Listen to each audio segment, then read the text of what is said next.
Enjoy 24, episode 67. Today I had the pleasure of having Loopy Godinez on the podcast, a UFC fighter ranked number 11 in the strawweight women's division, off of a 4-fight win streak, 4 fights in the last 6 months on the podcast, and it was a good one. We talked about her goals in the UFC, life as a fighter, training, the obstacles that she has to go through, and, you know, her future plans. So it was a really good episode, and thank you again for Loopy for coming on, and I hope everyone enjoys. Like, subscribe, comment, whatever you need to do. Always appreciate the support. Episode 67, Loopy Godinez. Enjoy. People are saying that you are going to be champ. Do you hear that? Like, do you hear people talking? Yeah, I do. But, like, doesn't matter what people say, because it's all about what are you doing? You know, how, like people can say, like, she can be a champ, you can be a champ. You know, I can tell you can be a champ too. But if you're not training hard or anything, doesn't matter what people say. So that's why I'm like, well, doesn't matter what they say or think. It just matters me. What am I doing? Am I actually working towards that? Am I working hard? Because, like, I feel like a lot of people, fighters or non-fighters, like just different careers, they get carried away of what people saying and just listening to, oh, they're saying this, but they're not doing enough to get that. You know what I mean? And they're getting too happy, and then they get lazy. Yeah, exactly. Yeah. So I try to always be like thinking about that. Like, doesn't matter what they think. That's cool that they believe in me. But at the same time, am I doing the right thing? Yeah. You know what I mean? And by doing the right thing, like, one of the things, obviously, you fought 4 times in the past, like, year. Yeah. Well, fighting 4 times I do because I love fighting. Like, I just love it. You know, that's what I do. But, you know, you got to train hard. You got to be in shape all the time. You got to everything has to be right. Yeah. Pretty much. And then if it's not right, you got to make it work, you know? And a lot of people are not good at just making it work. Doesn't matter how it comes, if that makes sense. So I just learned. How did you get into fighting, though? Because, like, you're Mexican, right? I know in, like, the Mexican culture, like, there is a big fighting culture, and, like, boxing, mostly boxing, right?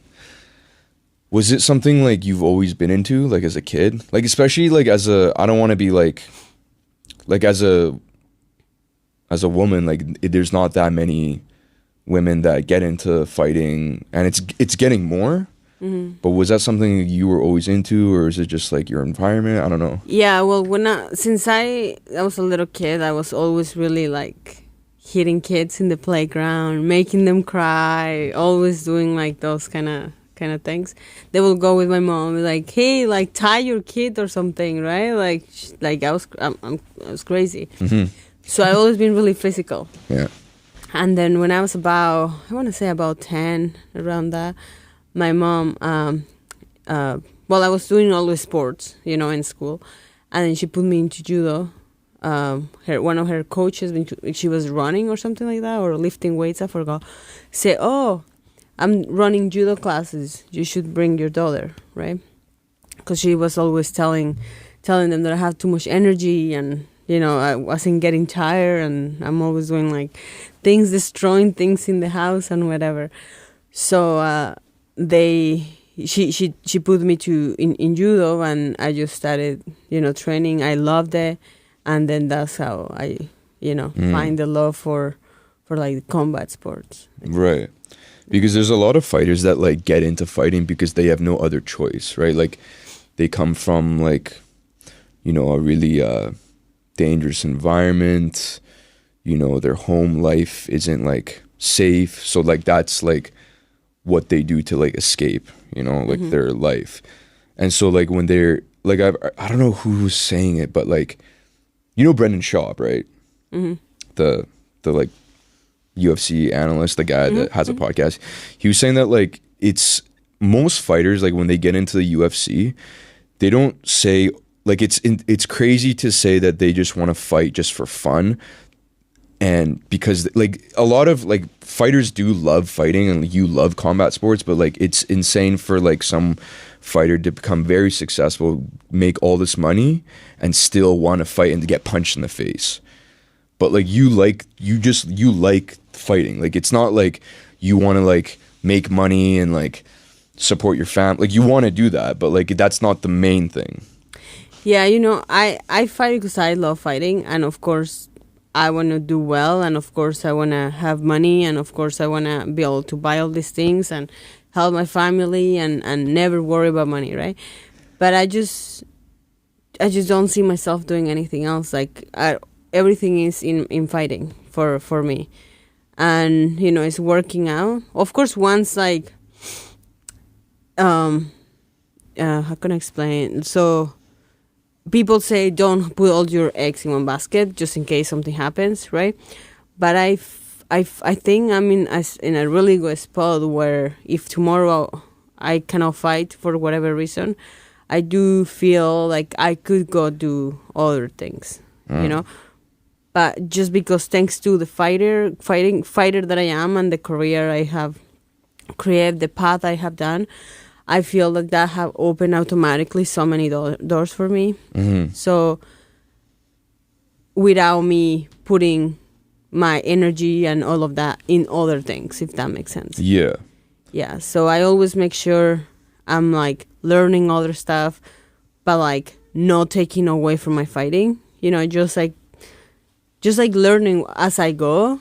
So by the time, like if the time comes, I know I can do whatever, Yeah. I have to do. And I was talking actually yesterday with my sister, and I say honestly, like if anything goes down, like let's say if something stop working, and then I have to go back to do whatever it takes to eat, pay rent, doesn't matter. I know I can do that. You know what I mean? So I'm not scared to put my like like also the discipline you've learned through fighting and like training.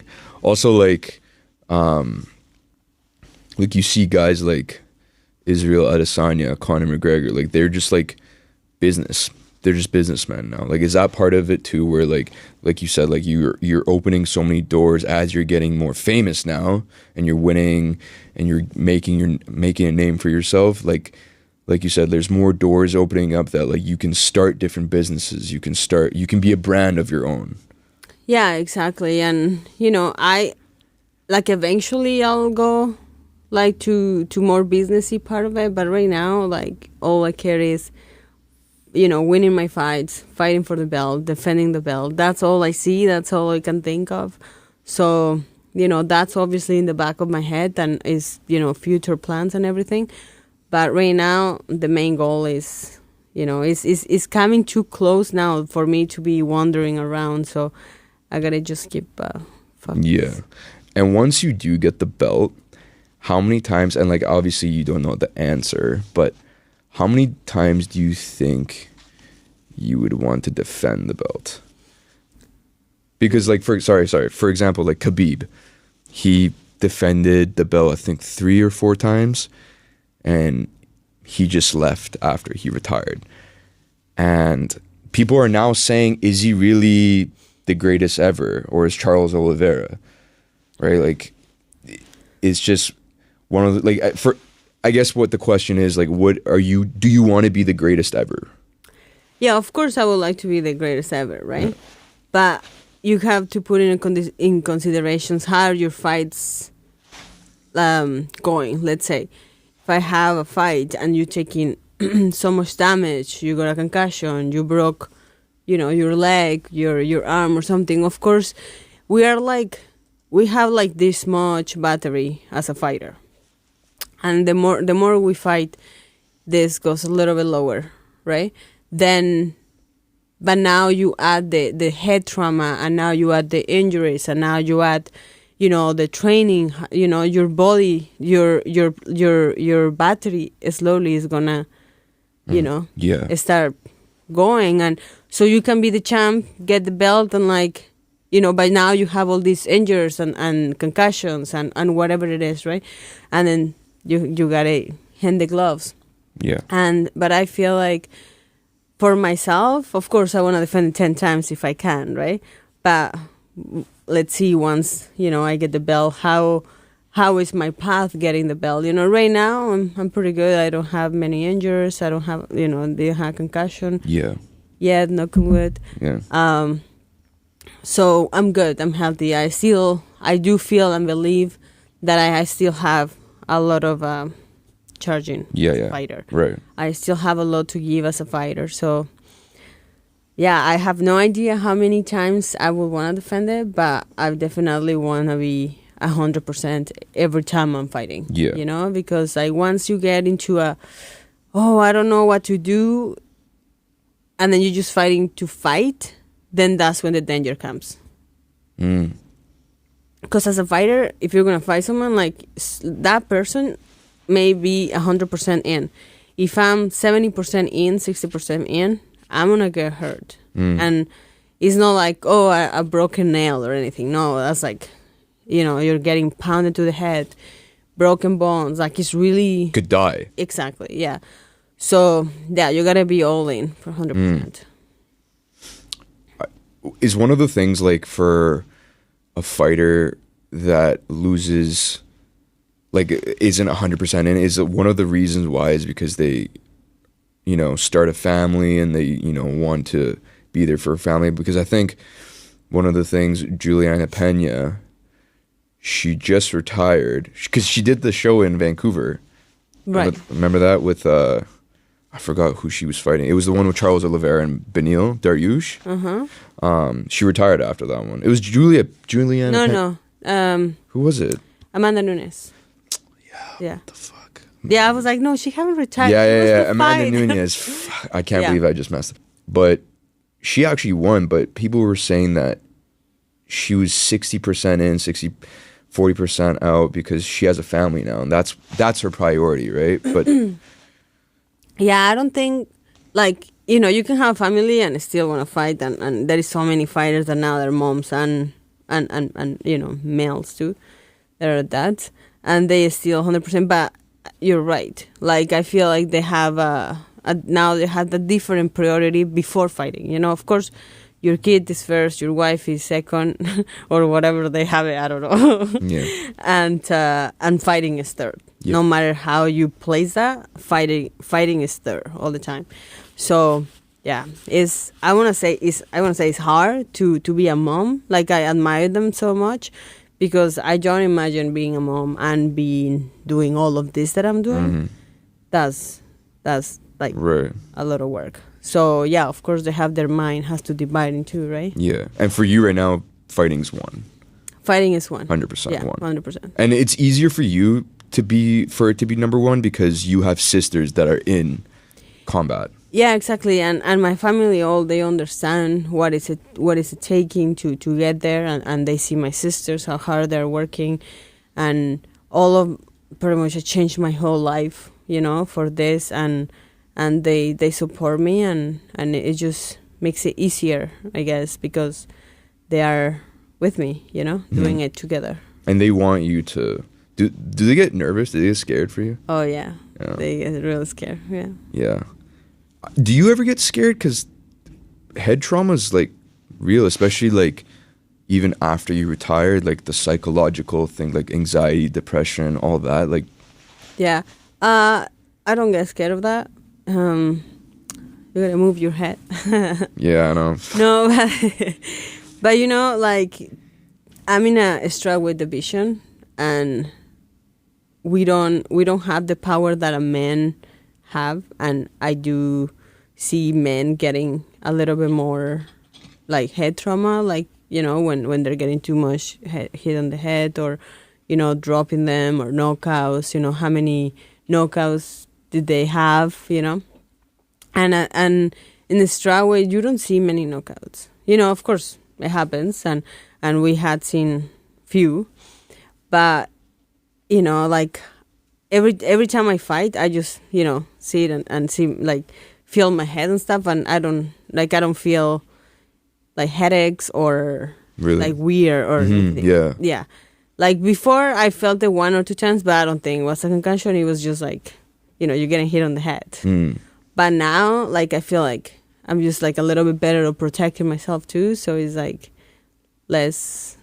Yeah, like you're taking less damage, and you're also like the fact that you're a strawweight. You're strawweight, right? I should know. Yeah, strawweight. Like it's not gonna create that much damage. Okay, that's because that's one thing I don't know. It's very worrying to me. Like I got punched in the head once in boxing, and I couldn't. I was like, for like a week after, my brain was fucked. I couldn't think. Yeah. So it's a real scary. Yeah, when you're not used to it. You know, once you get a little bit used to it, it's like, okay. Because I do remember the first time, like the first few times I was getting hit on the head, and it wasn't even that hard. Like it was just like jab or whatever. I was like, oh my gosh, I'm dizzy. What the hell was happening? But now, bring it on. Shit. Yeah.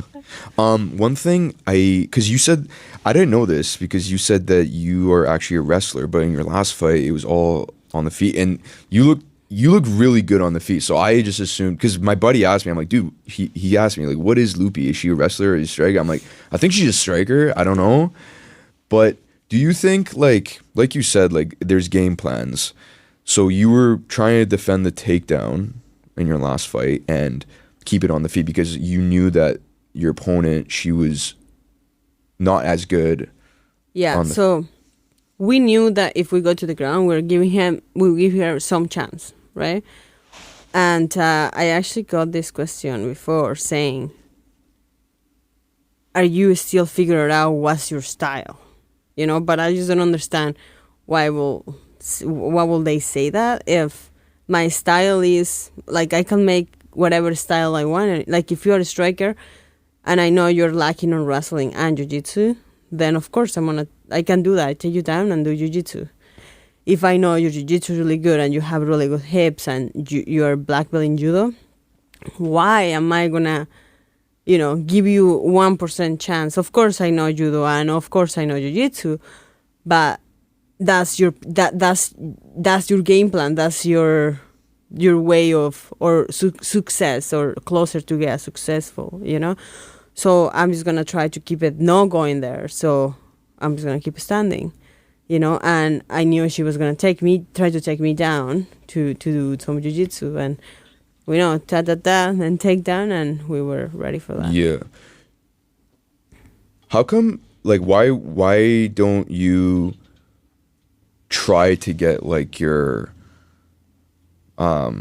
stand-up as good as your wrestling, or get your jiu-jitsu or your judo as good as her? Like, is there not enough time for you to work on all that? You know what I mean? And you have to focus on one part? Yeah, well, of course that takes time to she's a black belt in judo, she's a black belt in jiu-jitsu, and she's been doing it since she's 6 or something like that, since she was really young. So I started like 7 or 8 years ago. In jiu-jitsu? When I decided I want to do MMA, about 7 years. Okay. So the time is not comparable, I cannot just put all my time in judo or all my time worrying about the jiu-jitsu that she may do to me, you know what I mean? So what we do is we focus on the game plan, which is what she's good at and how we're going to shut that down. So I play with like this, like, so I'm going to play like this. So now we have 8 weeks, or this time I have 5 weeks, and we're just going to do the game plan, right. And of course I work in every scenario. If I'm on the bottom, if I'm on top, if I'm taking you down, if I'm getting up, doesn't matter what it is. But we, of course, at the end, we're just seeing the game plan. Yeah. Yeah, and it's something that I really like about my team, Lobo, that coach is, okay, do this and do that, and then make us do our drilling, or, whatever he wants us to do. And then but it's like, kind of like some of the game plan, but also other stuff too, because you never know where you're going to be. And then once we get closer to the fight, now he puts the game plan together, and then it's great. Right. You're like, wow, like I see why we were doing this. So by, the last week before the fight, I can do this. Like, yeah, it's really, Yeah, it's a little work. But do you do like a little bit of jujitsu, just enough so that if she does take you down, you'll be able to like at least defend yourself and not get submitted? Oh, of course. You know? I have my jiu-jitsu, like I train jiu-jitsu, I train wrestling, I train striking, kickboxing, boxing. Like I train everything. I train with Diego Lopez, which is jiu-jitsu guy. Crazy guy. I love his hair. Crazy guy, yeah. I fucking So, love it. and Alessandro too, like they helped me so much with my jiu-jitsu, you know? And yeah, and the striking with Pancho and my wrestling with Colin Danes. Yeah. I just, yeah. Like, it's not like I wouldn't say, like, anything can happen in MMA, but like there's no expectation for you to go and like submit someone that's like a black belt in jiu-jitsu, but at least like if they do take you down, you can like hold your own, you know, you can defend yourself, get through the round. Yeah, of course, you know, like I know I can submit a black belt if, you know, like I know, but it's like if we go to the ground, it's like giving you a little bit of chance. I don't know if you got a chance to watch my fight with Carnalosis. It was just takedown, me just mauling her pretty much. I think it went to decision, but it was like all the rounds for me. Yeah. And she was a black belt in jiu-jitsu, and she couldn't do her jiu-jitsu on me. Was that the fight before the last one? No, that was another one. I think that was last year, maybe. Okay. Yeah, Because you killed that one girl. Like the one, not the last one, but Elise. Yeah, Elise that was bad. Yeah, that was good. That was fun. While you're like in that, are you just like, wow, this is really easy? No, I don't think it's really easy. I just think like just keep focused, don't get ahead of yourself, because sometimes we have seen, and that happened to me in amateur, where you're beating the girl and you get too ahead of yourself, and all of a sudden now they get up, now they're on your back, or now you go hit or whatever, right? So especially when you are in a dominant position, I'm just trying to keep my head cool and just still thinking, because they are still fighting, right? They are still trying, if they haven't give up, but they are still trying their best to get up or to hit you or to hurt you or to submit you. Doesn't matter, right? So you just have to be yeah. Focused. There's a lot of respect. Yeah, of like course. That's a very big thing. You know? Of course, like they have put so much time into it too, you know. They also train for the 8 weeks or the 5 weeks, or you know, their training camp. You know, they had to go through probably similar situation that all the fighters go through. As a woman, we have all these hormones going on, so of course I respect them all. Yeah, of course. Because I heard like the weight cut. You've had to weight cut, have you? Yeah. I Is it as bad as they say it is? Nowadays, I don't cut a lot of weight. I only, like that day of, I should say, they weight cut, like the water weight. I try to do it like not too much, and then I just diet. I just keep my diet super clean in my fight camp, because I have had like big weight cuts, like 10 pounds. I already dehydrated. When I took my first UFC fight, I got a call. It was 2 weeks before the fight. Mm-hmm. I was fat, 140 pounds, and I had to make 116. God. Yeah. That's like 24 fucking pounds. Yeah. So, and they sent me to, I had to go to Denver because of paperwork, so it was faster if I leave. So, yeah, it was a big weight cut. It was horrible. I don't want to do it again, ever. So now I just keep my weight, in a point where if I get a fight in 2 weeks, I could do it. You can do it, yeah. So straw weight is your... Yeah, straw weight is you would never go to flyweight? No, I try 125 before. No, because I wanted to. Just because, when as an amateur, and also one of my UFC fights were at 125. Mm-hmm. Just because that's when I did a back-to-back fight. But yeah, you can see the girl was like, another me, Another me, she was super she's tall, huge. lengthy. Yeah. Yeah. But yeah, they're big, way bigger than me for 100%. Yeah. Right. Yeah. What if I know I don't want to say what if, because I know you're gonna be champion. Come on. Let's say like when you become champion and then you defend every fight in strawweight, would you ever switch weight classes to get another belt?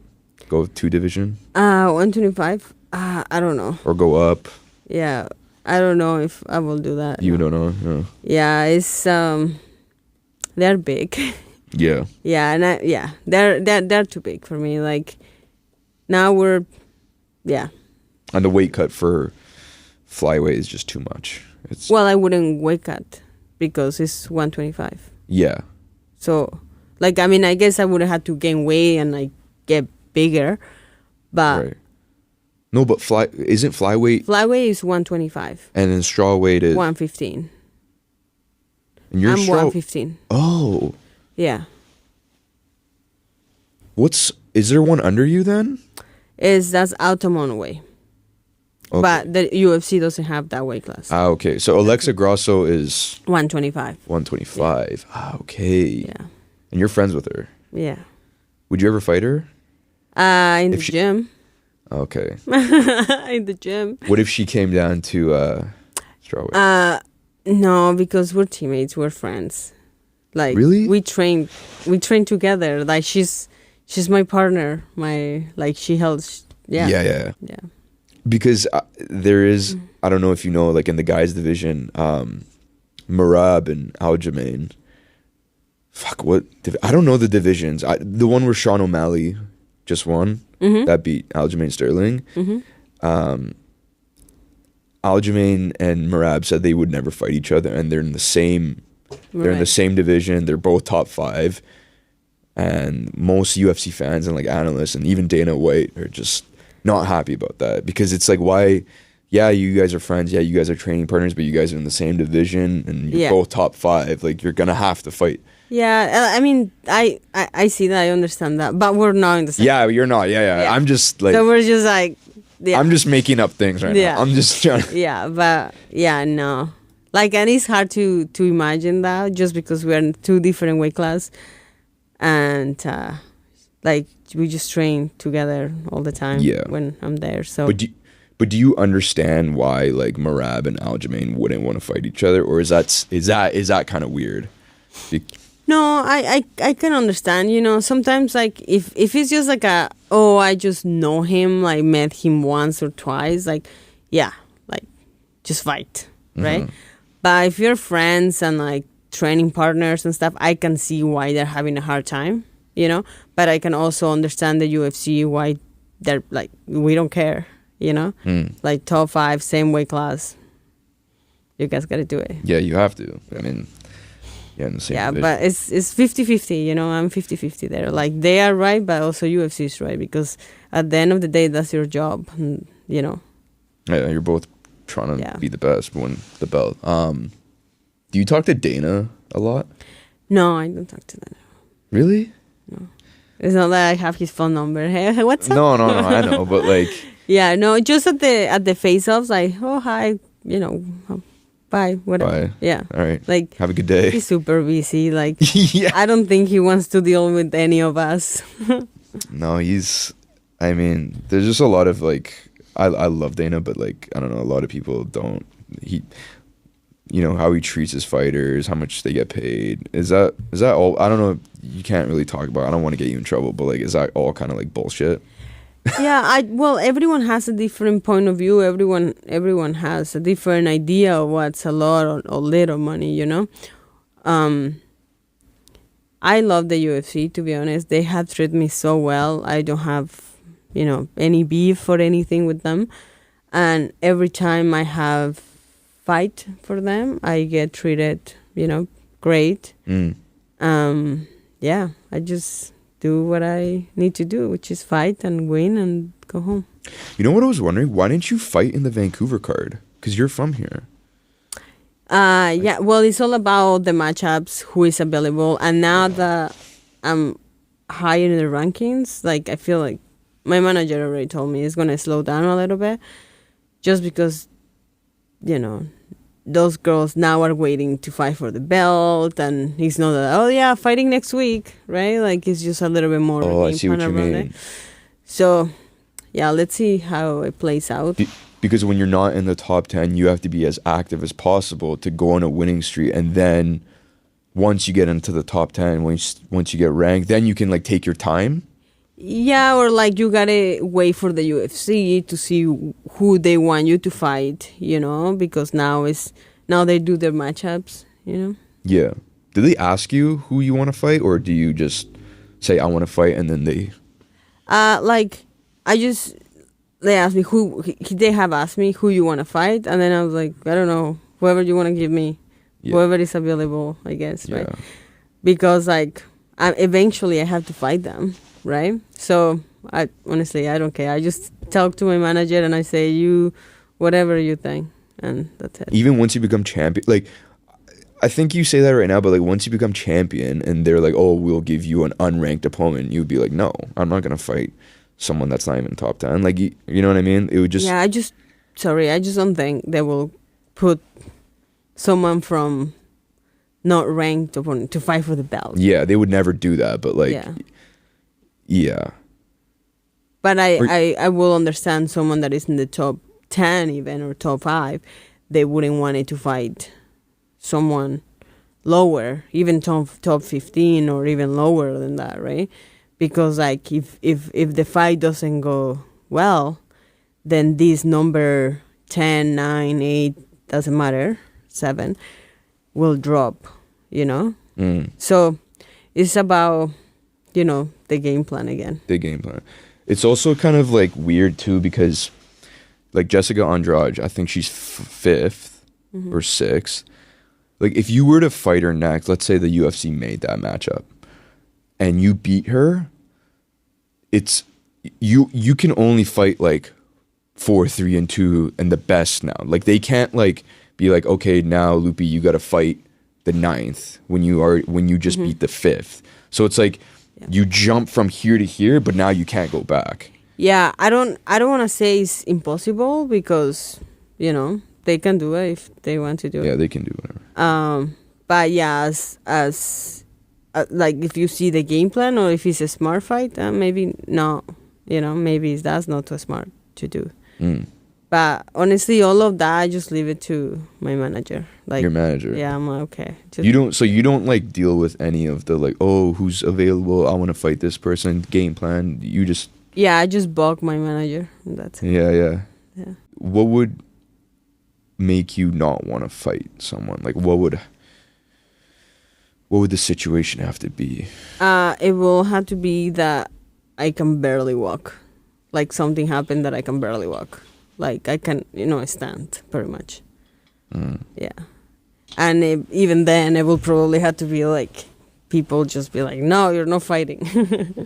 Shit. Yeah, I have fight sick. I have fought with, what did I have? Like kind of broken ankle, like my hand messed up. What else? Yeah, just like body aching. You've never been 100% going to any fight, have you? No, actually, my last fight I got sick, and the fight before. Oh, I wasn't sick the fight before one, but the one with what's her name? I took in short notice too. The one after Calvillo, I was sick too. I got the call as soon as I got to Vegas. I started feeling. I was like, no. Shit. But like you're cutting weight. You have trained so hard that I feel like in that week your body kind of like shuts down. Yeah, you're not eating enough or whatever it is. So yeah. The anxiety, the psychological. Yeah, that is just a lot. It's a lot for your body, for your mind. So you gotta keep it cool. Were you nervous before the last fight at MSG? No, I wasn't. No, really? I was just enjoying, because I just fought not too long ago, so it's hard not to and on top of it, I'm pretty good at keeping myself like calm, because I'm like, what's the worst thing that can happen? I get hurt. That's the worst thing, really. And you've been through it, like... Yeah, you just gotta take time off, heal up, and do it again. You know? Of course, no one likes losing. I don't like losing. Another thing is losing, right? But if you're too scared to lose when you're going into a fight, then you're not putting all your attention in the game plan. You're not putting your brain into what you have to do to enjoy the process. Because before, I used to have in my head, I gotta win. And then I'll be too worried about that. Then I lose. Because you're not thinking, you're not seeing what is she doing. Oh, where is she moving, left or right? What arm is she throwing? Just little things, so you can start making your moves. So I have learned that. So that's cool, that now I can slow things down and be like, oh, she's dipping this way. Okay, next time I'll do that. Right. There's a lot of little things that people don't see, like the average fan, right? There's a lot of... Because a lot of people just think it's just you're throwing, you're getting lucky, but there's things that you see and the tendencies that you see your opponent do that 99% of people don't know. Yeah, exactly. Yeah, that's why we watch their fights and we see what they like and what they don't like. How do they react in certain position on certain things that they do? And I have a great team, and they are always watching the film and sending me the clips or writing notes, just so when we are at the gym, we make sure we work on those stuff. So I do feel that it's a big change. Can you over prepare though?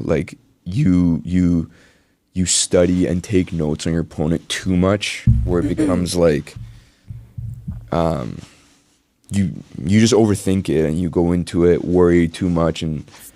Oh yeah, absolutely. I think it's not such a thing like overdoing it, because it's never enough, and especially if you're doing it right. But if you're, like you're saying, if you put in your head too much fear, then I don't think it's right. At least for myself, all of this that I'm saying is for myself, because every fighter is their own mind. But for me, I just I cannot be thinking and watching and thinking and watching all the time, 24/7. It's just I just focus on myself and get better myself.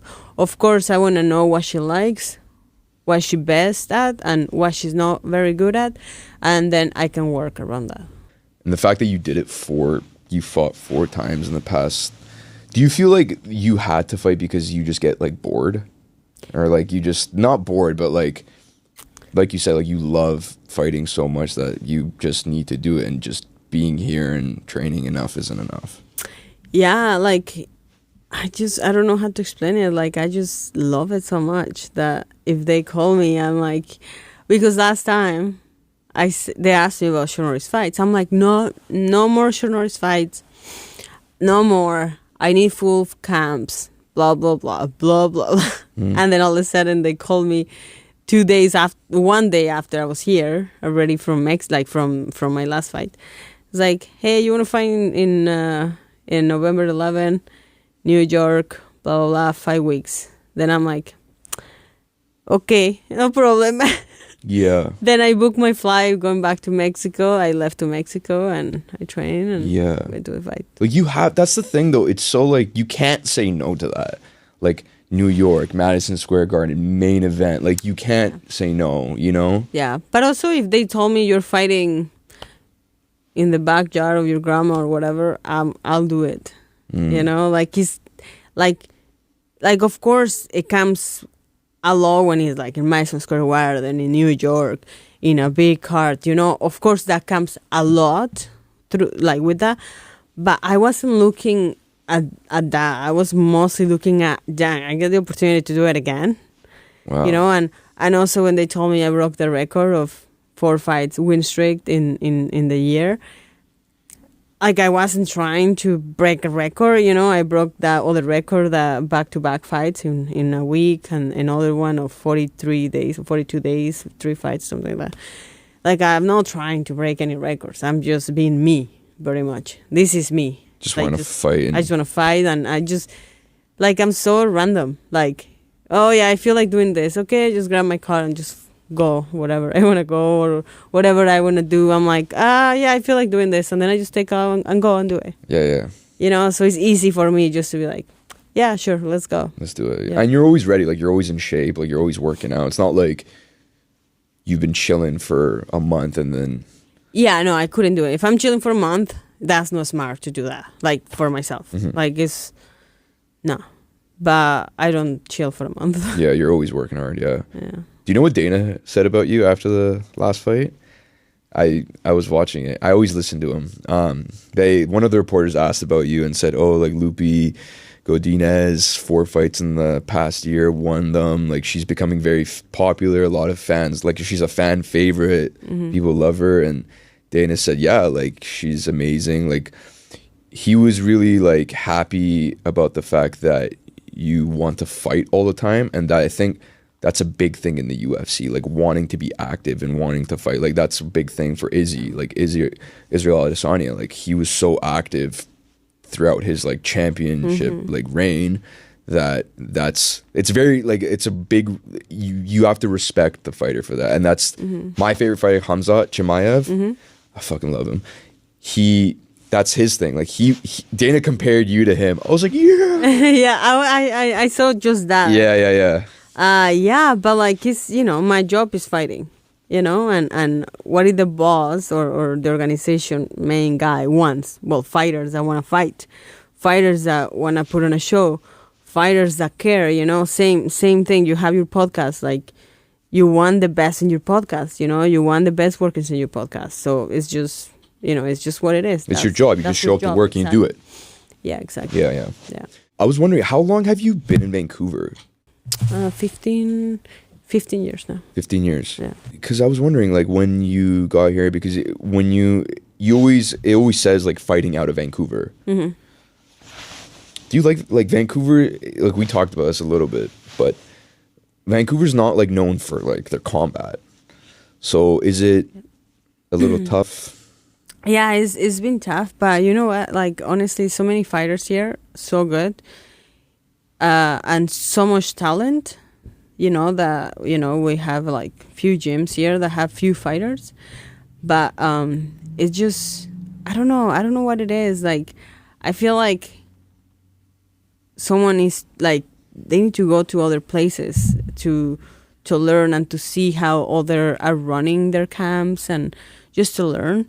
Because when I started fighting, I went to Mexico 2 or 3 times before I make my move, like through like 3 years. I went to New Mexico with Jackson Wink. I went to Denver, Colorado, where high altitude is called, where Gaethje's at, or that gym. Trevor Whitman? Yeah. Oh, I went there too. Yeah. Yeah. Oh shit. Yeah. I actually go there and I spar with Rose. Oh. Yeah. Thug Rose. When she was gonna fight, she was I forgot if she was defending the belt with Whaley. Whaley, yeah. Yeah. Or if she was fighting for the belt. Or she defended. I'm not sure. That was like 2 years ago. Right. Wait, is this when Rose like knocked her out with the kick? May have been that. No, maybe not. Maybe the one before that, because they fought twice, right? Yes, they did, and they're strawweight. Yeah. Okay. So that's when I got my call for the UFC, and I was there. But before that, sorry, I went off track. But before that, I went to other gyms, so I did learn from other camps, and because I like to. When I started fighting, I had no idea. I had no idea how fighters live, how they pay their rent, how are they doing this, how they, like, the simplest, how they posting things with new gloves and doing all these things. Like, it was really hard for me because, like, no, I didn't have nobody that tells me, oh, because there is sponsors, oh, because, you know, this is what you have to do or whatever, right? I was just going with the flow, just looking around. That's how I kind of started learning. So Vancouver, going back to that, I just think people like the fighters here, they need to go somewhere else to get more knowledge, just to learn. And they can come back here and have their team and everything, but bringing more, like get out of the comfort zone, if that makes sense. Right. Yeah. So is your team different than the gym you train at? Like, is your team always the same and then you just go to different gyms? Well, my main gym now is Lobo, Team Lobo, right? Okay. Francisco Grasso is my coach, Colin Danes, wrestling coach, and Diego Lopez, jiu-jitsu coach. And I train with Irene Aldana, Alexia Grasso, Diego Alessandro, and so many other, great talent in that gym that they're going to come out, like you guys going to see a little Lobo in the UFC. Mm-hmm. We already are like 5 or 6 that we're training there, just UFC. What was the question? I forgot. Like, so is your team always the same, and then the gym? Yeah. Oh yeah, they're my team. They're my coaches, and that's now every single fight they're gonna be with me. When I'm here in Vancouver, I'm just training. I'm doing kickboxing at WKX, training squamish with Jamie Horth. She's also in the UFC. She's fighting next Saturday. I go to Queen boxing gym. I box with John. He just had a boxing event on Friday. Yeah, it was fun. Eric fought there. We were yeah. So, but like then, okay. So I'm just trying to. So when someone like when UFC fighters say like, oh, did you hear this? Did you hear Justin Gaethje changed his team, or he has a whole new team? That means like they completely like ditch their team. They just change teams. Yeah, like But your team is always the same, but they're somewhere else. They're training like you could be training here. Yeah. Like I used to train here. Yeah. Like with Titan. Yeah. And then I decided I needed to move, so I moved my team. Like I just grab myself every fight now. Like let's say I'm fighting, like I don't know what I'm fighting, but let's say I'm fighting in 3 weeks, for example. Then I just make my ticket, blah blah blah. Then I just leave and train there. Okay. Yeah. Okay. Yeah. Then I do my full camp there. So my last 2 fights, I've been down there for 8 weeks. Then I was here for a week. Then I had to go back to do my last fight. So I was there for another 5 weeks. I fought and then I come back here. Yeah. And Diego would be in your corner, like Diego Lopez, he would be. Yeah, this last one he couldn't because he was fighting. He was fighting, yeah. Yeah. Crazy knockout. Yeah, amazing. And the crazy thing is, I watched him. He did like a uppercut, overhand, right? And I was watching him do that with coach, right? Oh yeah. So then just to be like, just to see it is crazy because like we have so much tape too, and a lot of the stuff that I did, we have it in tape. Exactly the same thing I did. What Diego did, exactly the thing, we have it in tape. And also we have seen Alexa's finished choke. Yeah. We have it in tape. Also the last fight, the rematch that I had, a lot of the stuff that she did, we have it in tape, like it's, like exactly what you do in sparring and practice is exactly. Yeah. Wow.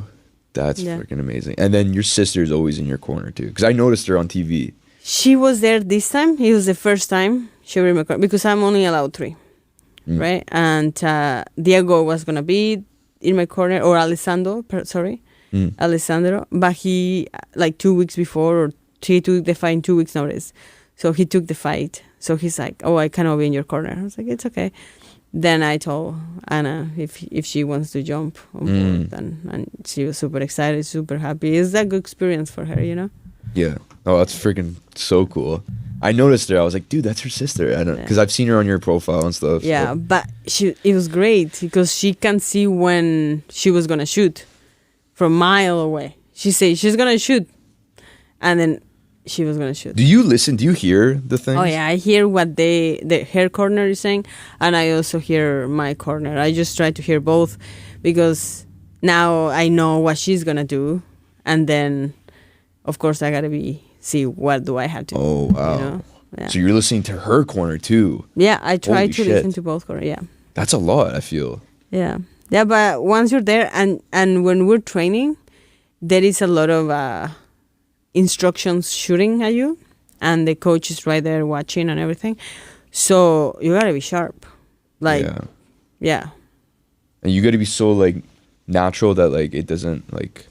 Yeah, and we do it so much there. Like, we train so hard, and every day for, not 1 hour, not 2 hours. We train for, like, 4 hours, and, like, crazy training. And, of course, it's in your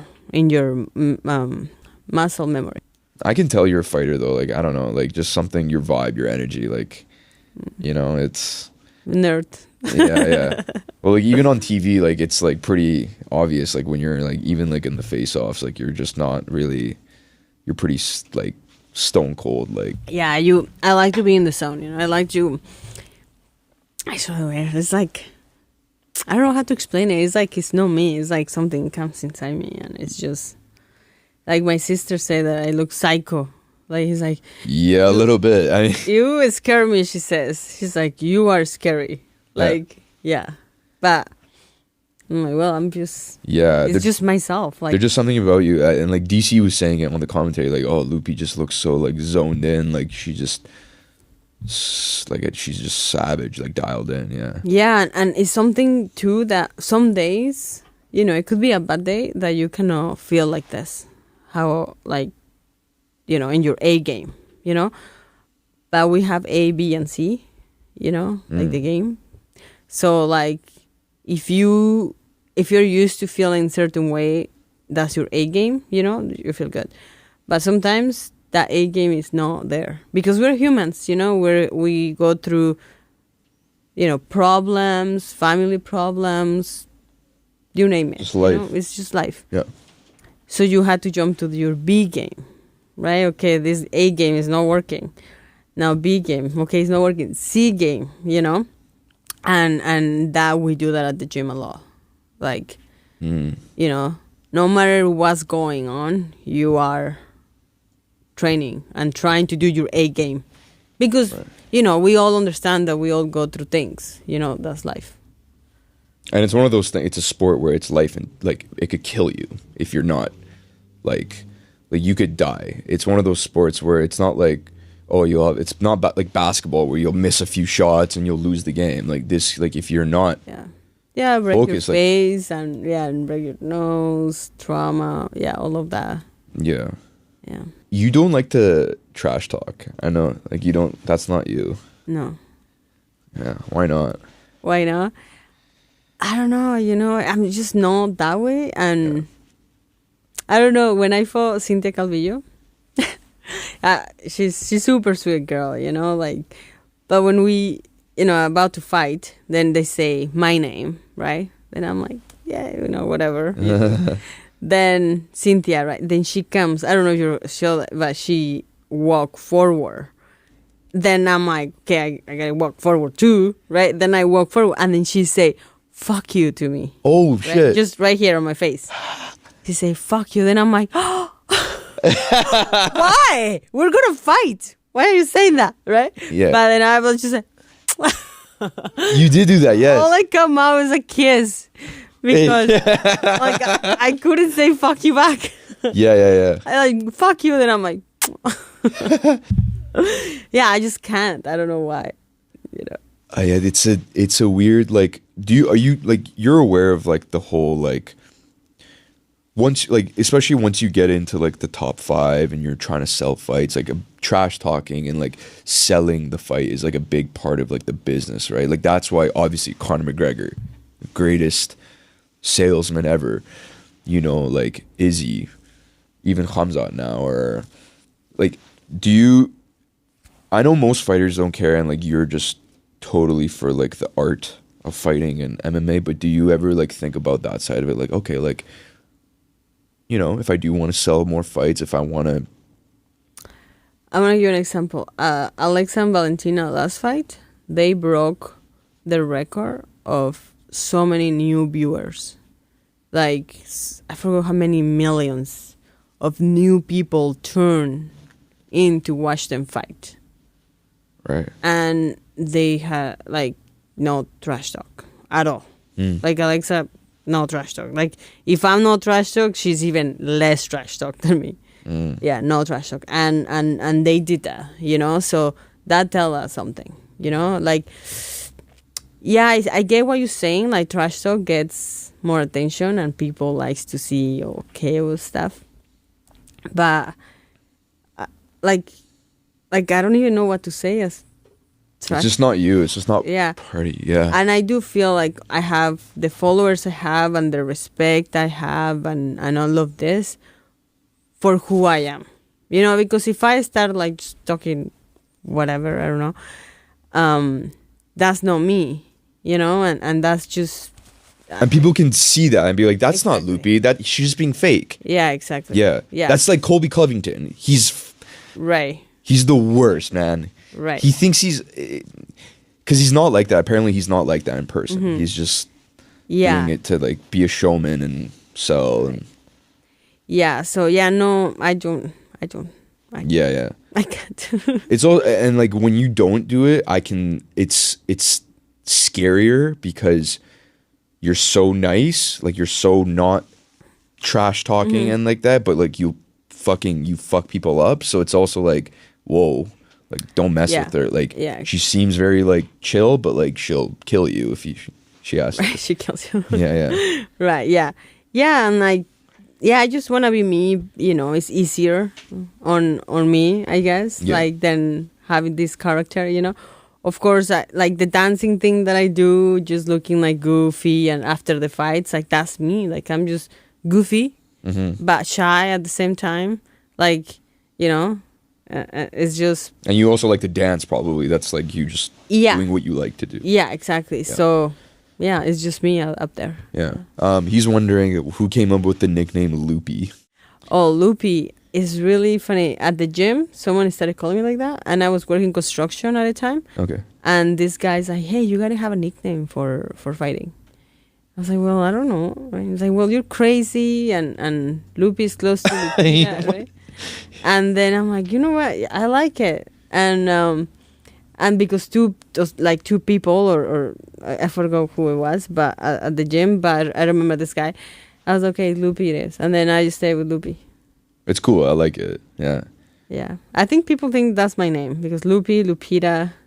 That's what I thought, because that's what they put your name as when you're is coming that right? out. Yeah. Yeah. I think. Yeah, like when I think you're right. Yeah, like when Bruce Buffer was announcing you and they showed like your bio, it was Loopy. Oh, it's okay. So I was like, oh, cool. And it said Vancouver. I was like, yeah. Yeah, it's okay. Wait, so you still say Vancouver, but you train out of Lobos? In Guadalajara. Okay. Why? Why don't... I guess because you live here? I don't know how it works. Like, is it... I mean, neither, honestly. I don't know who changed that. I have no idea. I guess maybe they have they haven't changed that. I don't know. But, you know. Yeah.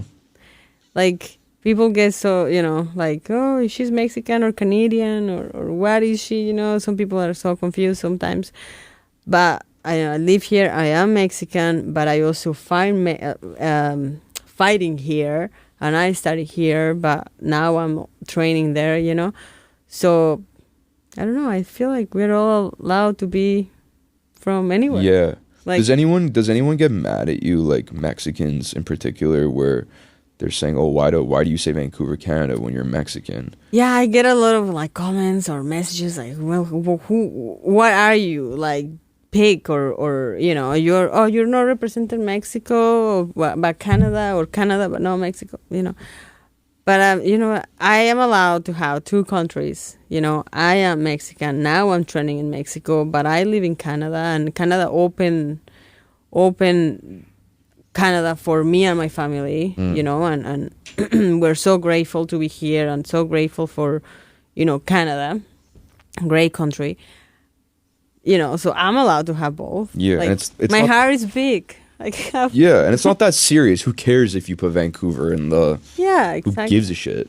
Yeah, it's you know, but it's, you know, all of those negative and things like that. It's just part of it, you know. Like we put ourselves in that position because, you know, not everyone has the balls to put themselves in front of millions of people and fight or sing or dance, or doesn't matter what you do. Like, not everyone is doing that. So, of course, we are more prone to get negative stuff, you know? But once you see who is saying the negative stuff, then you go, well, doesn't matter, I guess. It's whatever, yeah. Yeah, like, what are you doing, you know? Dude, you've gained, like, I think, over, like, 60,000 followers in the past, like, year. Yeah, Do you notice that? Like, do you... Yeah, of course, they I'm like, oh, wow. But, you know, I also try not to get caught on that too much, because I'm still Lupita. I'm still chasing my dreams. I'm still, you know, working hard. I'm still, you know, I'm a human, you know. So, yeah, I don't like to go too ahead of myself or you know, I'm all this, because just how you are all this, the next day you can be nothing. Yeah. You know, so keep it humble. No, it's pretty cool though, because like my buddy, he's a big like UFC fan, and I texted him a few days ago. I was like, dude, guess who I'm having on the podcast? He's like, who? And I said Loopy, and then he's like, whoa, dude, that's pretty big. So it's something. And like, do you notice, like, do people notice you a little bit more now? Like, oh shit, are you Loopy? Like, yeah, at the airport, but it's really weird because I'm like, I'm my own business, you know, and it's like, Loopy. Then I'm like, I need someone that I don't know, but like of course they know who I am. Yeah. And it's pretty cool, you know, like pictures or signing and stuff.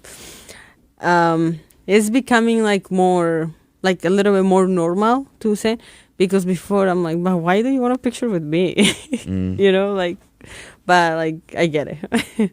It's so cool. Yeah, it's even for today, I was like, holy shit, just like, because I was like watching you on TV a few weeks ago, and you know, it's so big goal. Like, how many times do you think you want to stay active as possible, huh? Right? Like, what's an ideal amount of times you want to fight? Because 4 is like, I feel like is excessive. Like, do you think you would be able to do another 4 fights in one calendar year? Yeah. Really? More. Because if you think about it, I didn't start my 4 fights in January, like January, February, March. No, I started fighting March, April, something like that. So I didn't fight for the first couple of months. So I can have more fights if they would have called me. So you technically fought 4 times in like 6 months. About that, yeah. Freak, man. Yeah. Damn. Yeah, it was Cynthia Calvillo, a full camp. Then 2 weeks later, a week later, 2 weeks, I believe, I forgot her name. Anyways. She was too easy. This girl. Then release Reed. Then this one again. Yeah. Yeah. Did your team at any point say, hey, relax, like take some time, or? No. Now they are. Now they're like, take Christmas off. Don't do anything. Like, now they are like chill, right? Like, but I've been going to jiu-jitsu, and I've been, you know, of course, training. I don't like just not doing anything. Staying in shape. But they're just relax a little bit, you know. Are you okay with that? Are you just like, I mean, I'm feeling like, you know, but I just try to do more stuff. Like, I love Christmas, so I'm doing a lot of Christmassy stuff and hang out with my dog, my family and stuff. So that helps. But, you know, sometimes I'm like, what's happening? Yeah. You know? But it's good, you know. I do think that it's healthy to do that. Just so next year I can be even better, you know. So I'm not like burnt out or anything. And just go all out for next year, yeah. Yeah, and just, you know, okay, I enjoy myself. Now it's time to get back to work. What if you got a call, though, like tomorrow saying, hey, do you want to fight on the fight night next weekend? Would you do it? You'd probably want to do it, but your team is like, no. Don't. Yeah, that will happen. Like, I'll be like, yeah, I want to do it. And my coach will be like, no. No, not letting you. Yeah, and I don't even think my manager will give it to me. And even the matchmaker in the UFC was like, you want to fight next week? That same night, like once I finish my fight, he was joking, of course. You want to fight? I was like, yeah, let's go. And then he's like, no, go have vacation or something. You thought he was being serious. He was like, no, I'm kidding. Like, I'm like, yeah, let's do it. Yeah, I'll be Shit. there. Sell me my ticket. And then he's like, no, Go hang out. Chill. go be normal for a second. Yeah. Damn. Yeah. Well, man, thank you for this, because we just hit an hour and 10 minutes. Joy 24, episode 67. Loopy Godinez, UFC fighter, number 11 ranked strawweight in the UFC women's division, future champ.